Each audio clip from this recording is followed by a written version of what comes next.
What's up, guys, and welcome back to the podcast. My name is Robbie Cassidy, and today we're going to discuss avoiding overuse injuries. So before I jump into this, to talk a little bit about what I do, I'm a physiotherapist and an athletic therapist, and what I focus on primarily is people with long-term injuries looking to get back to sport. So active people who've been out of sport for a while, usually over 3 months, and are looking to get back to now it could be a recurring injury, it could be that they've had a surgical procedure and they just don't have the confidence to get back. It could be that you're just getting repeating, like, let's say, back pain, hip pain, shoulder pain, knee pain, whatever it is, or if it's something that just continues to flare up and is holding you back, so you feel like you're training with the handbrake on, or you feel like you're not getting to the level that you want to get to. So if anyone has that problem, or if you know anyone that has that issue, make sure to just either get in contact with me on Instagram. You can send me a message, or I have a form you can fill out there. You can also just send me an email at mobilitytutor@gmail.com. And what we'll do is we'll just set up a call. We'll discuss everything. I will chat to you about how or what I think you should maybe work on a small bit more. I give you a better idea of what may be causing it. And then we can discuss what it is to make a plan, what we be looking at, and I guess what we would be focusing on. So get in contact if you are interested in that. But for now, to jump into the podcast today, as I said, what we're going to discuss is avoiding overuse injuries. Now, an overuse injury is basically, on a basic level, it's an injury that happens when you repeatedly stress an area and you don't give it enough time to recover. So it's repeated microtrauma with inadequate recovery. Now, it can be caused by, say, an increase in training load, inadequate time for adaptation, poor recovery protocols. All these things are contributing to it, but there's a lot more as well on a different level in terms of, like, looking at load. When your load is too high and you're not giving yourself a chance to recover, the body will start to break down. Now, it can break down physically, it can break down cognitively, and it can break down emotionally. So there is different levels to it, and it's important to know what is causing it to, I guess, break down or degenerate. And if you can get an understanding of that, then you can look to work on it. But today I'm going to talk specifically about the physical, and what I'm going to talk about is, like, different injuries that would be associated with overuse injuries. Would be tendinopathies, stress fractures, shin splints, fibrosis, bursitis. You could have different nerve entrapments. As I said, repeated microtrauma to an area, and that can build up a callus, or just general joint problems like osteoarthritis, stuff like that. Now, osteoarthritis isn't exactly an overuse injury. People call it more wear and tear, but there's a lot you can do about it, and a lot of the things that I'm going to discuss in this podcast will help to give you a better understanding of what you can do. So what are the risk factors for an overuse injury? Now, risk factors are just things that basically increase your likelihood. It doesn't mean that if you do these that you're definitely going to get one, but when you look at populations across the percentage of people in a population who get it, a lot of the time they have these common issues or common factors that obviously have increased their risk to get it, or that they feel have increased their risk. Now, one of the first ones is going to be smoking. Now, smoking is one that obviously I think everyone has a good understanding of, that it can be very bad for the body, and what it can do, and how it's obviously linked to cancers and strokes and cardiovascular disease and different things like that.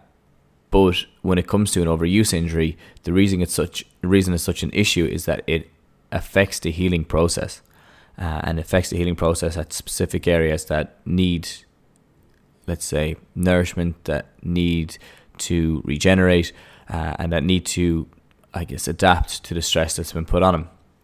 Now, if we're smoking, that is going to affect that area. So you'll see that commonly with tendinopathies, or even bursitis, things like that won't go away and have been lasting a long time. Smoking can be a big factor here. Now, other things would be like body composition. So if you're obese, that's obviously going to put a lot more pressure on the body in a lot of different ways. And if we're not taking care of that, that's going to cause obviously increased stress, inadequate adaptation because we can't heal as well when we're obese. And with that, then you can get these different types of injuries. Now, outside of that, another big one that I often see with people who jump on board with me is that they're struggling with, or they increase their training for competition. Now, this is such a common one because as a competition comes up, you want to obviously perform at your best and you want to be at the level that you feel you should be when you get into competition. So you're going to look to increase your training load a lot of the time, and your recovery drops, and it can happen gradually. It might not happen all at once, but it can happen gradually, and that's what catches people a lot of the time. So you can see these, like, you'll have errors with training load, you'll have excessive volume, intensity, you could have just an overall increase in the amount of load, whether that be physical, emotional load, or cognitive load. And I've talked about those in other podcasts, so definitely check out those podcasts. I've talked about spiritual load as well and how that can contribute to it. But if you're not aware of these things, it's very hard to change it. And a lot of the time people, as I said, want to perform at their best. So to perform at their best, they're going to increase everything, but they'll forget to pull back and adapt to the stimulus and the training that they have done. And this is a huge downfall, and this is a huge issue with overuse injuries, is that they're just looking to increase, and they forget to pull back. So they're forgetting that balance and that harmony about where you do need to train, but you do need to pull back as well. So it is a balance, and it's a balancing act. Then other things would be like muscle weakness in an area. That's one muscle might be taking on too much load, which is causing that, let's say, tendon to flare up a small bit more.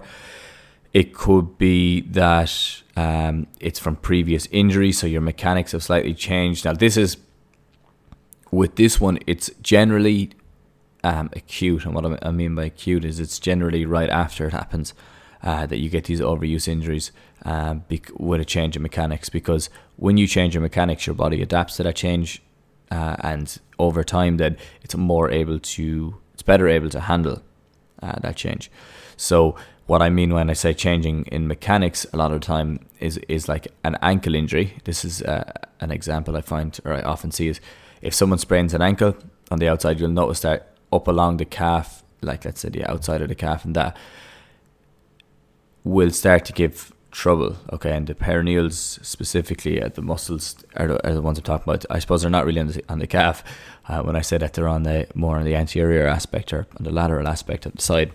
And the reason that they take over is because they will start to support the joint. Now, it can happen with the Achilles, it can happen at the soleus, it can happen with your gastroc.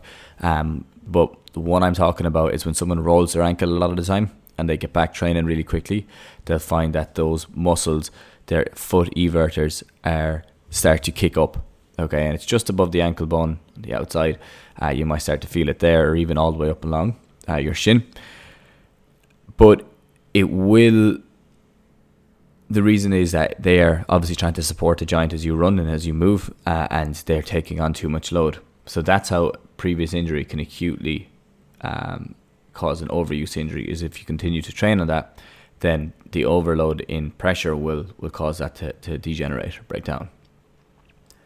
Outside of that, then, you need to look at changes in environment and surface. So like if you have moved, a big one you see a lot of the time is when people move from a pitch onto an astroturf. You'll often see that the body just isn't able to handle that. They'll keep the same intensity, but the surface is completely different. It's that bit harder. Or a lot of the time is when people move from the pitch to the road to the pitch. The surface change can have a huge effect, and it's important to take that into account. Another one then, when we're looking at it, is, especially this is more with runners who are used to running on a track, let's say move to running or doing a bit more road running, and there's hills, and with that then the body isn't as used of, I guess, climbing, descending or ascending and descending hills, and it just takes a bit more pressure from it, and with that then obviously these injuries come about.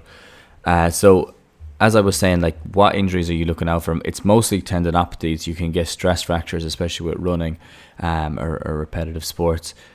Shin splints is one that you might notice, or that probably rings a bell for a lot of people. When you get back on the pitch, that you start to notice that your shins start to kick up, and that's a very common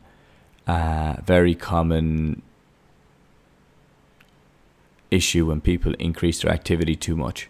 That's really one of the main reasons for shin splints. So it is important to look at that and look at your environment as well and the surface you're running on. I guess another one would be when you move to the sand. So like when people train on the beach, I see it a lot. You see the GA players that are on the coast, or teams that are on the coast, obviously, and different sports like that. Rugby do it as well, where you get and you out in the sand and you start running on the sand, and that change in environment, you're still trying to get the same intensity or the same volume as what you would on the pitch, and then because of that, the body just isn't able to handle it at that level yet. It will be able to if you give it time, but just at that time, you're probably increasing it too much, and you should pull back a small bit, give yourself a couple of days, and then go at it again. So I guess the last one is a change of equipment, and this can happen. It's similar to your change of environment. Maybe you just bought new shoes, maybe you were given insoles which were unnecessary and change your mechanics. That can lead to it. It could be a change in the equipment that you use on a pitch. So maybe you're using tackle bags a small bit more, or you're using cones, like your sidestep and stuff like that. And I said, from the tackle bags, your shoulders are starting to kick up, or your groins are kicking up because you're doing a lot of sidestepping. So that's a change of equipment can cause it as well. But that, I guess, falls into change in environment at times as well. Now, the stages, what do you need to look out for with overuse injuries? As I said, a lot of the time it's just a lot of, I guess, repeated stress and inadequate recovery. So what can happen first is that you'll notice that you have discomfort in an area, or maybe a small bit of pain, and then that disappears with the warm-up. So once you warm up, it goes away.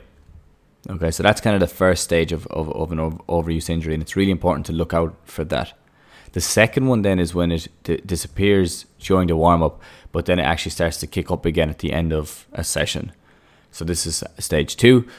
You'll notice that you'll be feeling it. Then, oh geez, I can go through the warm-up. I actually feel great, and this is really common with all athletes. I hear it a lot with runners. I hear it a lot with GA players. It's like, I actually was great up until I was to the water. I was feeling bad. Up till the warm-up.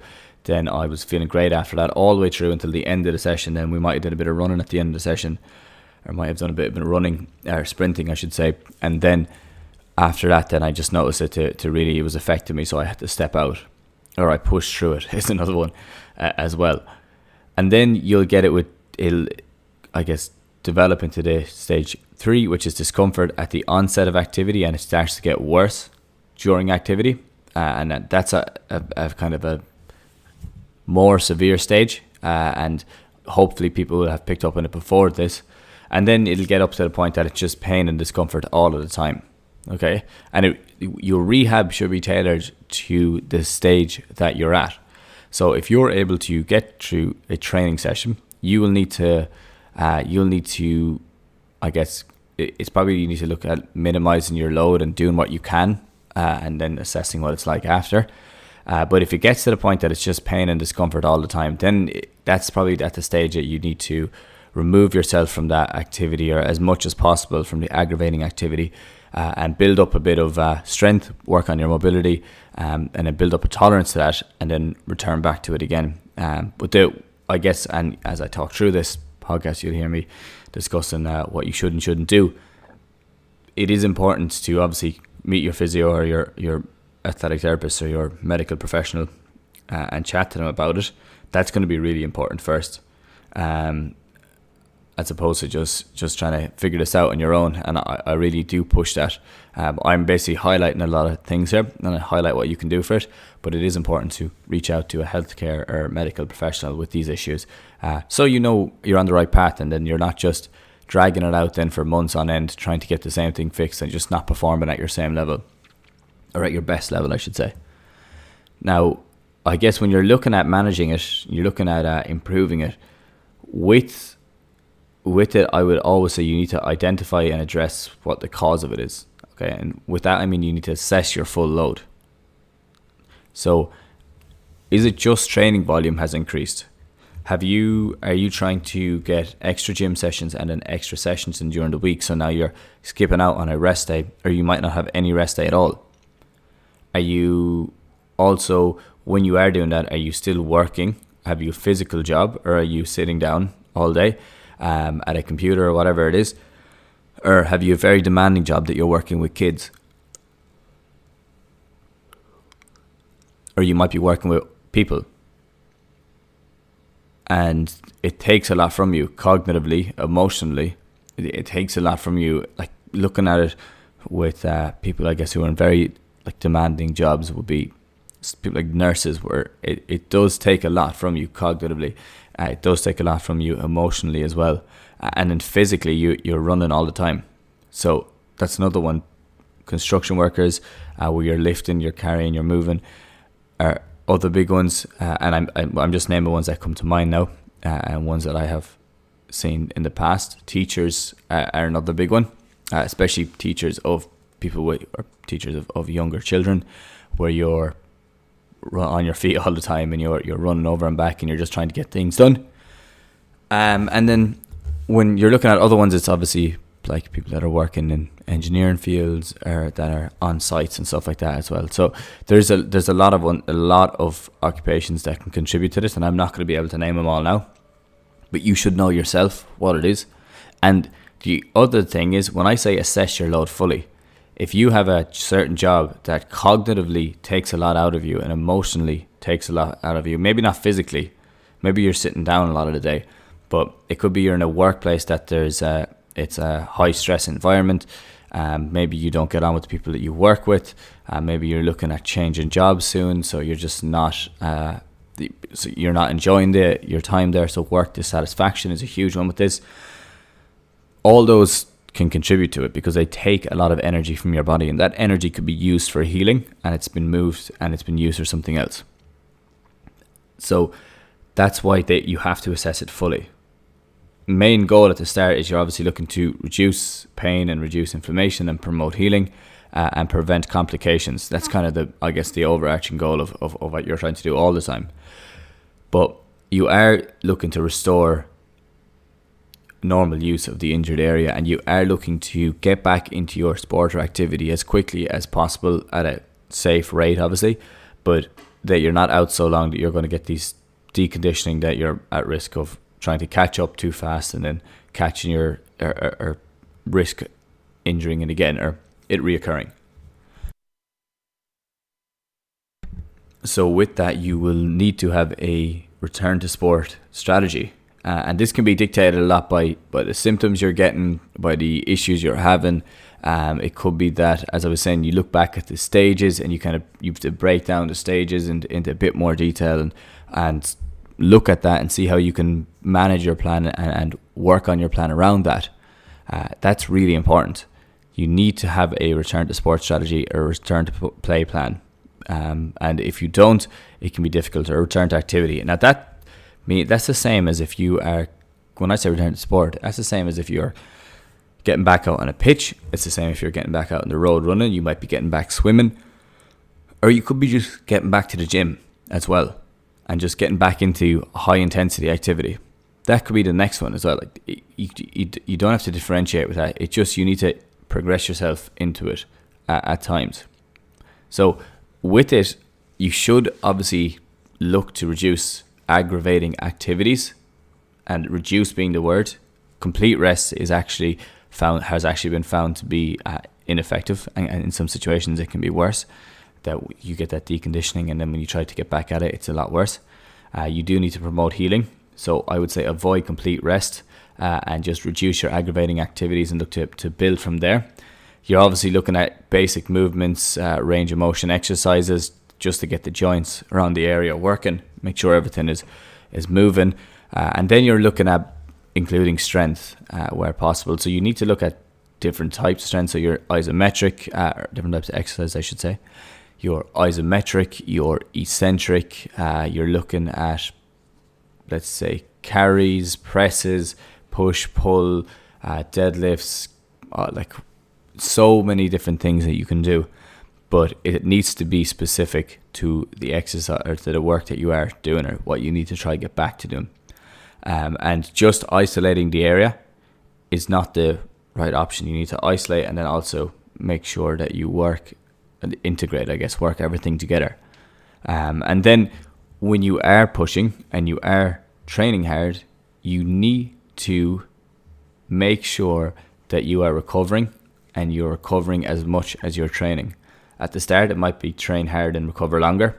And then as you get back into it, your recovery might drop down a small bit and you're training harder as you progress back into your season or back into your sport. But if you're not recovering and you're not taking care of all the recovery aspects, so like your sleep, taking care of your hydration, taking care of your diet, your stress, your movement, your activity levels outside that, what you do to enjoy yourself on a day-to-day, what you do outside your sport or your activity or outside of work. If you don't take care of all those things, because they will obviously all affect your recovery, well, then it's very difficult to make change and you'll keep hitting a barrier. And I hear it with clients at times that they say, let's say, every year in August, this always flares back up again. Well, look at that. Why? Like for GA players, I hear that. Why is that? Is it because championship is coming up and everything has increased and you've also, it's the end of the summer, so you're going out that bit more, or you're not sleeping as well, or work may be changing, or you're preparing to go back to college, or whatever it is. All these other aspects need to be taken into account as well. And if you're not, it's difficult to make a full recovery. So that's why I say you need to focus on recovery as much as training, especially with these overuse injuries, and then making sure that you are monitoring that and monitoring your load throughout the season.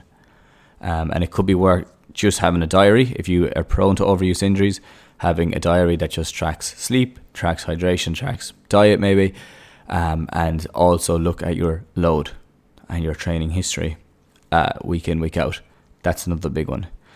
Now, doing all that, you're setting yourself up for the best situation, you're setting yourself up for the best chance for recovery. So that's why I would say look to do it as much as you can, and then you will find that things can get better and will get better as well, because the body's very strong and it's very adaptable. It's what I say is a heal and adaptation machine. Once you give it the right time, or once you put it under the right stress stimulus, and then you give it the adequate amount of time to recover after that. So that is all I'm going to talk about today, guys and girls. I hope you took something from that. I hope it was shed a bit more light on what you need to do or what you need to look at with these overuse injuries, or how you avoid them. And with that, if you are a person who struggles with them consistently, you need to take in the points into account. Maybe jot down a few points on the podcast and say, okay, well, I might be honest with yourself first. Okay, I might be struggling in this area and I might be struggling in this area. Because it's very easy to look at everything and say, oh, everything's going very well or everything's going shite. And if you're looking at it that way, it's hard to be rational, it's hard to be realistic about what could be contributing to it. And I find that, I guess, a lot of the time when people do jump on board with me is that I can take the time to highlight these different issues because people are honest at times. And sometimes you have to dig it out a small bit more. And sometimes you'll recognize patterns. And I guess that's why it is important to look or get someone from the outside to have a look at things and see how they're working. Because I know myself, I'm so prone to it that with training, with anything, like with jiu-jitsu at the moment, I only see, well, like obviously I can see everything that I'm doing wrong. On a day that I get smashed, I can see everything that I'm doing wrong. And a day that I do very well, I can see everything that I'm getting right. And it's a bit more difficult to break it down unless I have someone else tell me or I have a video of it, what I need to improve on specifically on those days. I could be making the same errors both days, but just one day I was just doing that much better and one day I wasn't doing as well. And it's being able to, on the good days, pick out the things that you need to improve, and on the bad days, pick out things that you had done well and that you also need to improve on as well. So I guess I will leave it at that for now. If anyone is struggling with these, guys, please just send me a message. I will have no problem chatting you through it and talking you through what you can do. There's no issue there at all. And then, as I said, if you want to jump on a call, we can discuss it in a bit more detail after that. But I guess other than that, if you wouldn't mind rating this on iTunes, if you're listening and subscribing, or on podcasts or on Spotify as well, I would love if you could subscribe to it and even leave a comment on Apple. That goes a long way in promoting the podcast. And if you know somebody who struggles with tendinopathies, bursitis, stress fractures, any issues like these, any overuse injuries, Achilles issues that keep popping up, just send them on this podcast and they will definitely get a better idea of what may be contributing to them and what may be causing them, and at least then they can start to make their own plan if they want to, and what they can do to improve it. But that is everything from my side. I hope everyone out there is doing well, and I will leave it at that. Thanks again for listening, guys, and I'll chat to you all again at the same time next week. Have a good one.